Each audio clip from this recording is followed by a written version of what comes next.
Merdeka belajar wujud yang nyata. Assalamualaikum warahmatullahi wabarakatuh.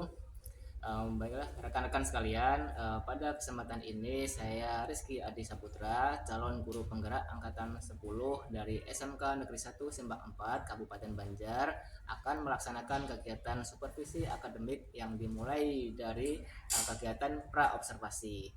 Nah, di mana kegiatan ini sebagai coaching untuk supervisi akademik pada modul 2.3.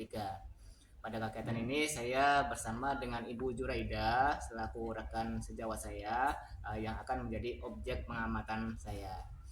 Baiklah Ibu, mungkin bisa kita mulai pada kegiatan pra observasi ini. Sebelumnya, Assalamualaikum warahmatullahi wabarakatuh. Waalaikumsalam warahmatullahi wabarakatuh. Bagaimana kabarnya Ibu? Alhamdulillah kabar baik, Pak. Baiklah Ibu, jadi pada kegiatan ini kita akan melaksanakan pra-observasi yang tujuannya agar nanti ketika Ibu melakukan pembelajaran di kelas, Ibu dapat melaksanakan proses pembelajaran dengan baik. Jadi sebelumnya akan kita persiapkan, kita bahas terlebih dahulu apa saja yang sudah Ibu persiapkan. Nah, nanti dalam kegiatan pra-observasi ini mohon izin saya menanyakan beberapa pertanyaan kepada Ibu. Nah, pertanyaan yang pertama Ibu ini jadi terkait dengan tujuan pembelajaran. Nah, apa tujuan pembelajaran yang akan Ibu laksanakan ini? Baik, Pak. Adapun tujuan pembelajaran melalui model pembelajaran problem based learning berbantuan PET simulation diharapkan yang pertama peserta didik mampu menganalisis pengaruh gaya terhadap pertambahan panjang pegas. Yang kedua, peserta didik mampu melakukan percobaan hukum hook melalui simulasi PET. Yang ketiga, peserta didik mampu menganalisis data hasil percobaan. Dan yang keempat, peserta didik mampu mempresentasikan atau mengkomunikasikan hasil percobaan hukum hook dengan baik.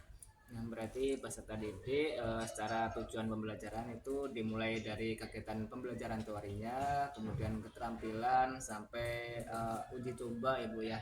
Jadi di situ akan menganalisa hasil daripada teori yang telah dipelajari.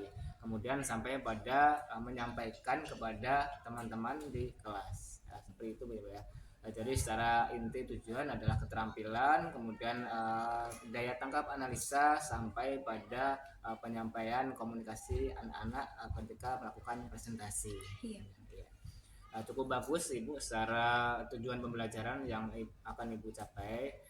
Kemudian yang kedua ini Bu terkait dengan area pengembangan. Nah, jadi area pengembangan apa yang hendak Ibu capai ini dalam kegiatan pembelajaran?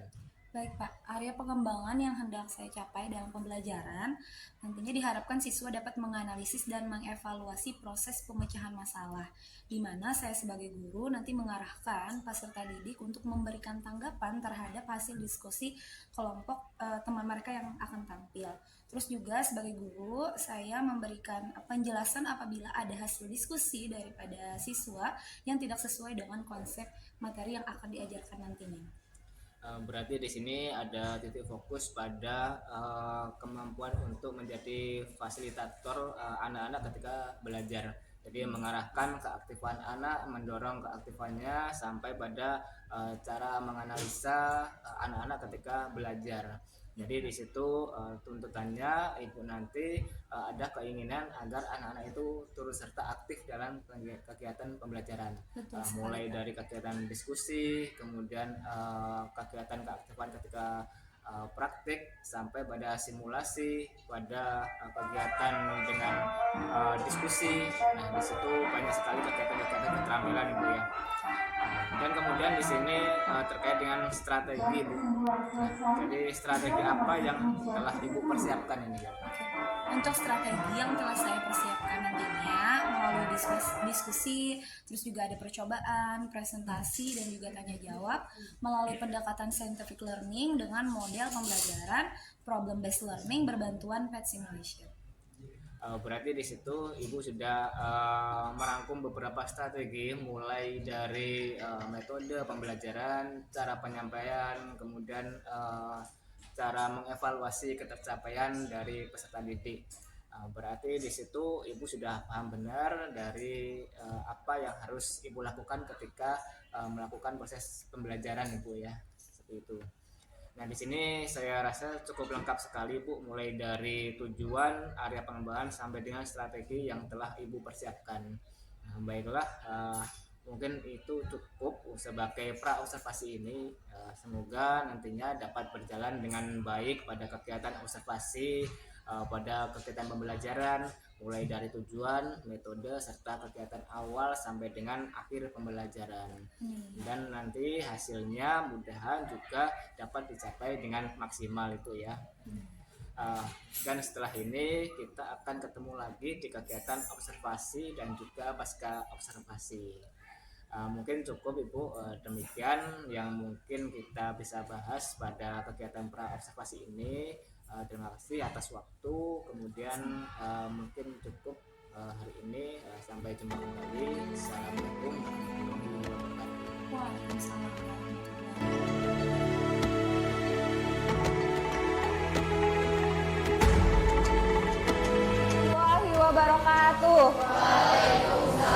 Warahmatullahi wabarakatuh. Bagaimana kabar kalian hari ini? Alhamdulillah baik. Siap untuk belajar fisika? Siap. Untuk memulai pembelajaran kita pada pagi hari ini, Ibu mintakan kepada Doni untuk memimpin doa. Silakan Doni.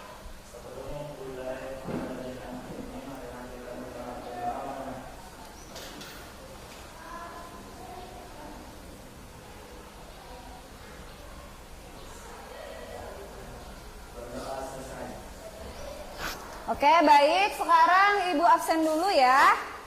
Siapa yang tidak hadir? Ahmad Fauzi. Hadir. Ahmad Husairi. Hadir. Syairaji. Izin. Amin. Oke, satu orang ya yang tidak hadir, izin. Baik. Sebelum kita memulai pembelajaran, Ibu minta coba lihat di bawah mejanya apakah ada sampah. Oke. Sudah? Oke.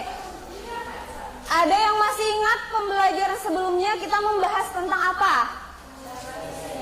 Oh iya, elastisitas. Apa sih itu elastis atau elastisitas? Ada yang mau menyampaikan? Iya, silahkan. Elastisitas adalah kemampuan suatu benda untuk kembali ke bentuk semula setelah gaya yang diberikan pada benda itu dilepaskan. Iya benar lah. Jadi elastisitas adalah keadaan suatu benda yang apabila dikenai gaya dan gaya itu dihilangkan, dia kembali ke bentuk semula. Nah, sifat benda itu ada dua. Ada yang masih ingat? Ada benda yang bersifat elastis, ada benda yang bersifat plastis. Kalau benda yang bersifat elastis, kalau dikenai gaya dia bisa kembali ke dalam bentuk semula. Contohnya apa? Karet, pegas. Oke, sekarang Ibu akan memutarkan sebuah video. Silakan kalian perhatikan.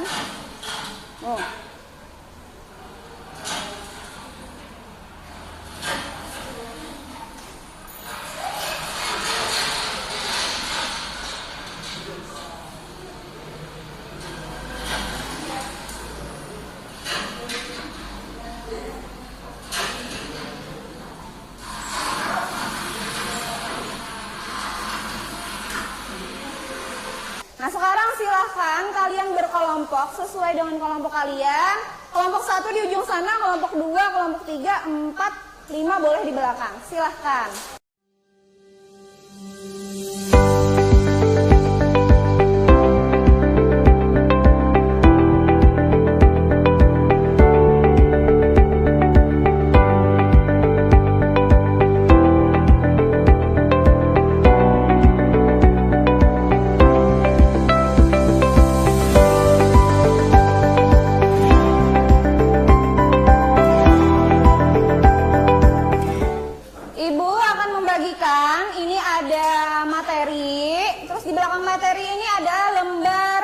Peserta didik. Nanti silahkan kalian berkelompok mengerjakan LKPD ini dan diisi ya.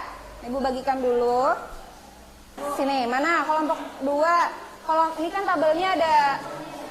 Ini kan tabelnya. Yang pertama konstanta pegas 50. Ini konstanta yang biru ini kan 500. Klik dulu 500 sudah?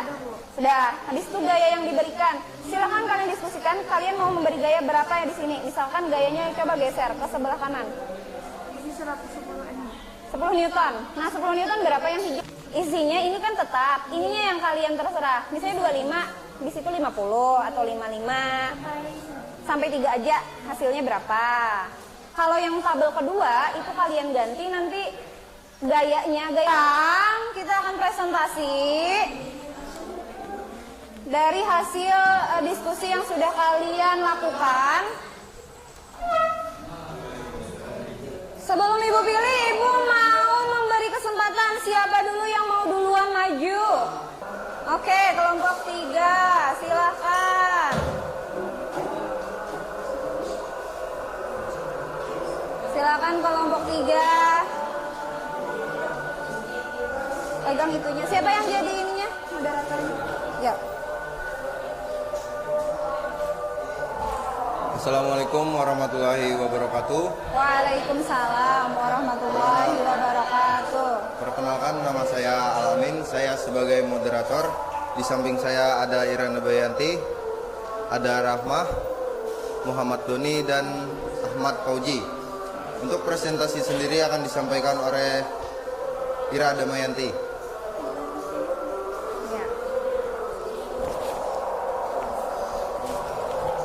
Berdasarkan data pada tabel 1, bagaimanakah nilai pertambahan panjang pegas yang dihasilkan jika gaya yang diberikan pada pegas semakin besar? Pertambahan panjang pegas semakin besar. Berdasarkan pada tabel 2, apakah perbedaan jenis pegas yang ditunjukkan dengan perbedaan nilai konstanta pegas berpengaruh terhadap nilai pertambahan panjang pegas yang dihasilkan? Ya, berpengaruh.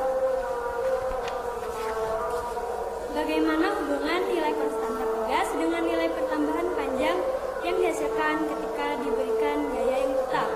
Konstanta pegas berbanding terbalik dengan pertambahan panjang pegas. Jika pertambahan panjang pegas dinyatakan sebagai delta X, gaya yang diberikan sebagai F, dan konstanta pegas sebagai K, buatlah suatu hubungan ketika ketiga besaran tersebut dalam rumusan atau persamaan matematika. Rumusnya ialah F sama dengan K dikali delta X. Keterangannya F adalah gaya tarik N, K adalah tetapan atau konstanta pegas, delta X adalah pertambahan panjang. Kesimpulannya, apabila konstanta pegas tetap dan gaya yang diberikan semakin besar, maka pertambahan panjang pegas semakin besar. Apabila gaya tetap dan konstanta pegas diperbesar, maka pertambahan panjang pegas semakin kecil. Sekian dari saya. Oke, silakan kelompok lain ada yang ingin bertanya? Ya, kelompok 5. Waalaikumsalam warahmatullahi wabarakatuh.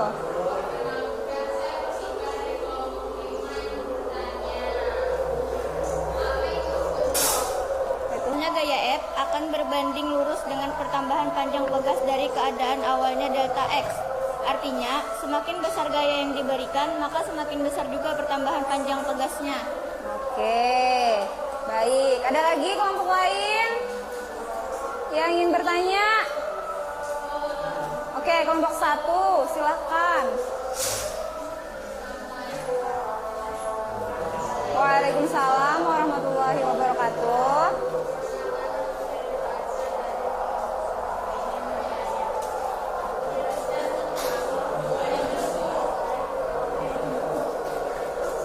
Membahayakan penumpang juga. Jadi dengan ada shock breaker ini setidaknya mengurangi terjadinya kecelakaan. Yang mana shock breaker ini merupakan salah satu penerapan dari hukum juga. Oke? Paham ya? Oke, nah sekarang kembali ke tempat duduknya masing-masing, kumpulkan LKPD-nya.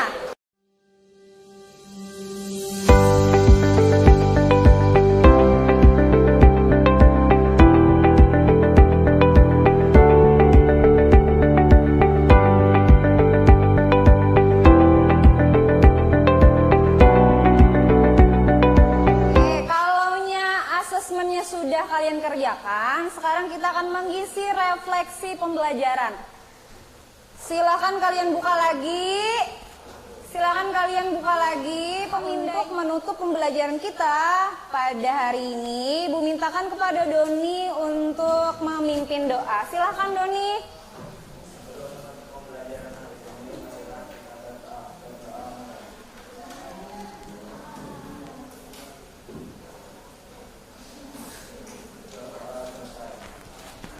Ibu akhiri, wassalamualaikum warahmatullahi wabarakatuh. Waalaikumsalam warahmatullahi wabarakatuh.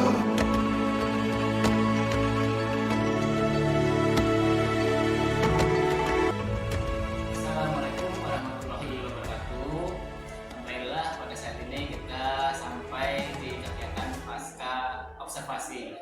Di mana sebelumnya kita sudah melaksanakan kegiatan pra observasi, kemudian observasi sampai pada saat ini di kegiatan pasca observasi. Kemarin kita sudah melaksanakan semua secara menyeluruh kegiatan pembelajaran di kelas dan kegiatan observasi itu sudah dilaksanakan dengan cukup baik, mulai dari kegiatan awal sampai dengan kegiatan di akhir pembelajaran. Bersama dengan rekan sejawat saya Ibu Juraida, sekarang ini kita sampai pada kegiatan observasi Ibu ya. Nah, mungkin bisa kita mulai kegiatan ini. Ada beberapa hal yang mungkin kita bahas setelah kegiatan observasi kemarin. Sebelumnya, Assalamualaikum warahmatullahi wabarakatuh. Waalaikumsalam warahmatullahi wabarakatuh. Bagaimana kabarnya Ibu Juraida? Alhamdulillah kabar baik Pak. Ibu, baiklah, kita di kegiatan pasca observasi ini nanti di mana tujuannya untuk berbincang-bincang terkait dengan pembelajaran yang telah kita laksanakan kemarin. Setelah beberapa hal kita lakukan pembelajaran di kelas bersama peserta didik dan peserta perencanaan yang telah kita rencanakan kemarin di kegiatan pra observasi.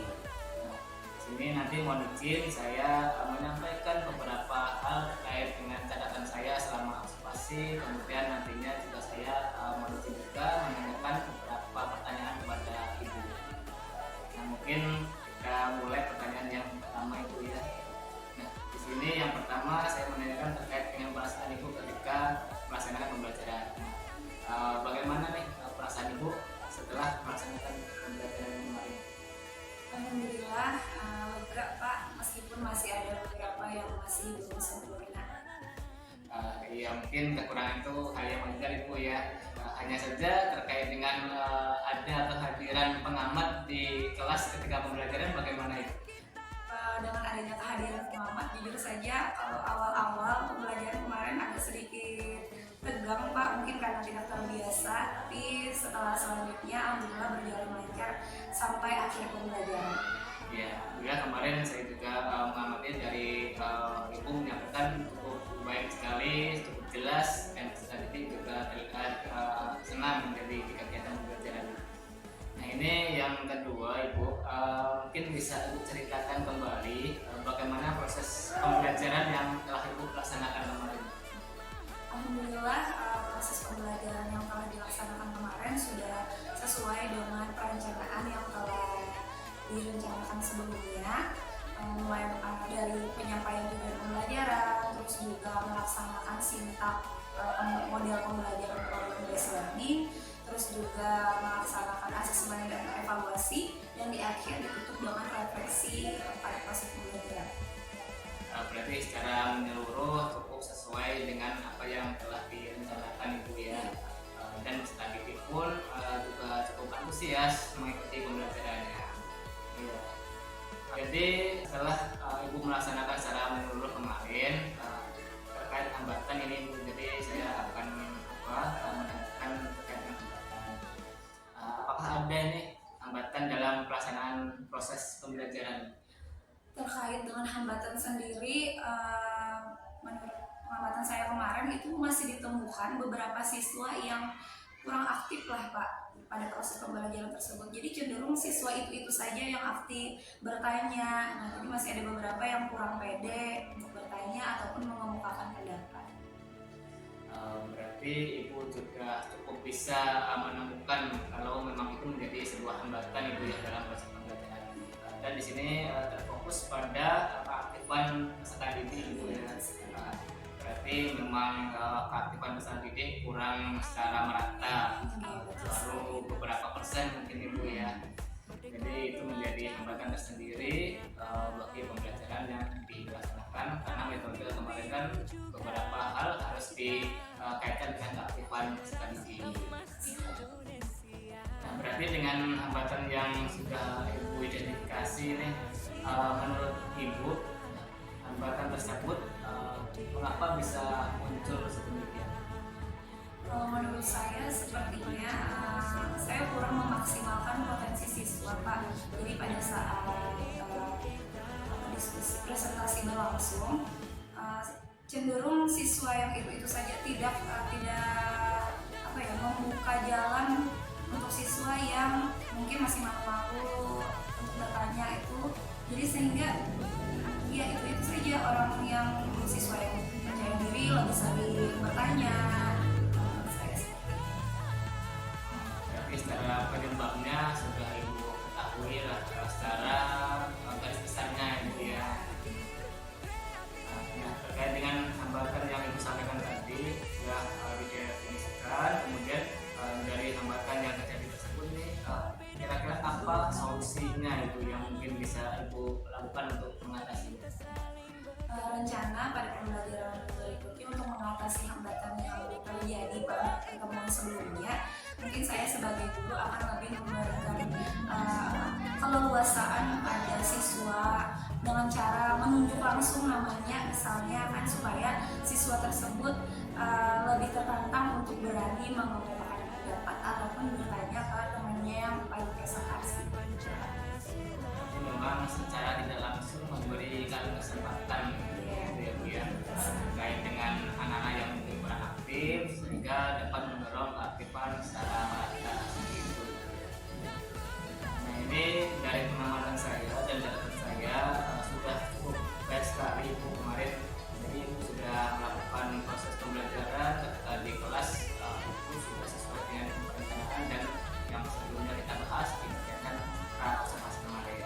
Dari identifikasi hambatan Ibu sudah bisa mengatasinya dengan baik, dan solusinya juga Ibu sudah mendefinisikannya, kemudian kiat-kiatnya bagaimana cara mengatasinya. Jadi sudah cukup lengkap sehingga nantinya semoga bisa dilaksanakan dengan baik di kegiatan yang akan datang. Baiklah Ibu, semua proses telah dilaksanakan dengan baik. Mungkin terima kasih Ibu sudah turut serta dalam kegiatan Sobat Wisata ini, bisa memberikan hal-hal positif kepada anak didik kita, kemudian semoga nantinya bermanfaat untuk peserta didik, untuk sekolah, dan untuk kita secara bersama. Nah, mungkin itu yang bisa saya tanyakan ke Ibu sebagai observer di sini. Demikian kegiatan seperti siang ini, mulai dari observasi sampai dengan pasca observasi ini. Kalau mungkin ada yang Ibu sampaikan ke saya, mungkin bisa saja dan kita bisa sharing di waktu yang akan datang Ibu terkait dengan pembelajaran yang akan dilaksanakan selebihnya. Baiklah, semoga nantinya dapat bermanfaat bagi kita semua, rekan-rekan sekalian. Demikian yang dapat kami sampaikan dan sudah kita laksanakan secara bersama di kegiatan supervisi akademik ini. Akhir kata, wassalamualaikum warahmatullahi wabarakatuh.